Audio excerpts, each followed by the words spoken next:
Dans Jean 7,30, nous lisons là-dessus, ils cherchèrent à se saisir de lui. Personne toutefois ne mit la main sur lui, parce que son heure n'était pas encore venue.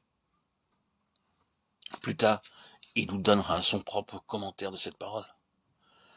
Personne ne me l'ôte, je la donne de moi-même. J'ai le pouvoir, l'autorité pour la donner, et j'ai le pouvoir, l'autorité pour la reprendre. Tel est l'ordre que j'ai reçu de mon Père. Jean 10, 18.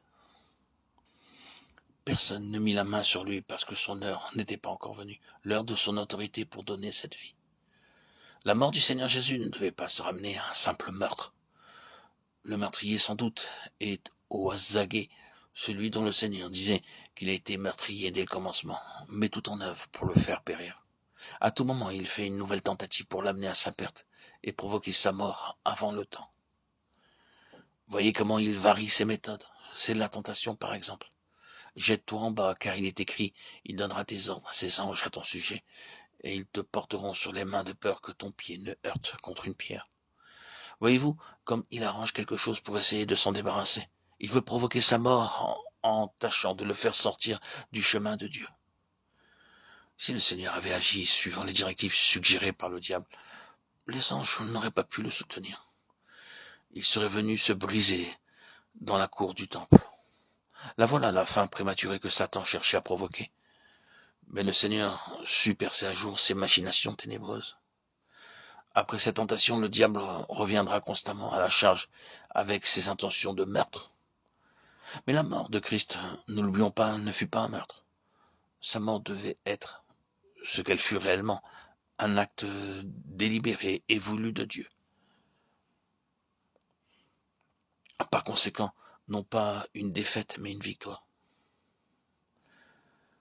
Ainsi donc, cette lointaine intention de Christ que nous avons vu transparaître dans un signe précurseur, nous le voyons ici divinement protégé, sauvegardé. La souveraineté de Dieu met en sûreté, en quelque sorte, le dessein suprême du Fils. Cette vie, personne ne peut y toucher. C'est comme si Dieu disait à l'homme, laisse-la tranquille. Quand elle s'en ira, cette vie-là, ce sera en vertu d'un acte réfléchi, d'un acte d'autorité. Et la même autorité, un jour, la fera réapparaître dans le triomphe de la résurrection. Mais comment donc ? Oui, parce que tout cela est dans le plan de Dieu et dérive directement de sa volonté souveraine. Aussi n'est-il ni homme ni démon qui puisse toucher à cette existence.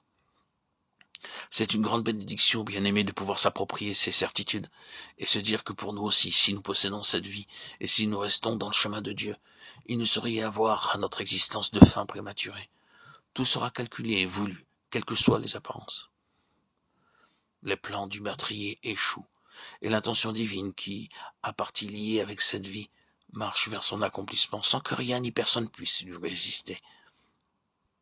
Le triomphe de la vie du Seigneur est assuré par le seul fait qu'elle est maintenue dans le chemin étroit de la volonté de Dieu. Un seul écart et plus rien ne nous protège. Car à côté du droit chemin, le meurtrier peut nous atteindre. C'est dans l'obéissance et dans l'obéissance seulement que la protection divine nous est assurée. Personne ne mit la main sur lui. Son heure n'était pas encore venue.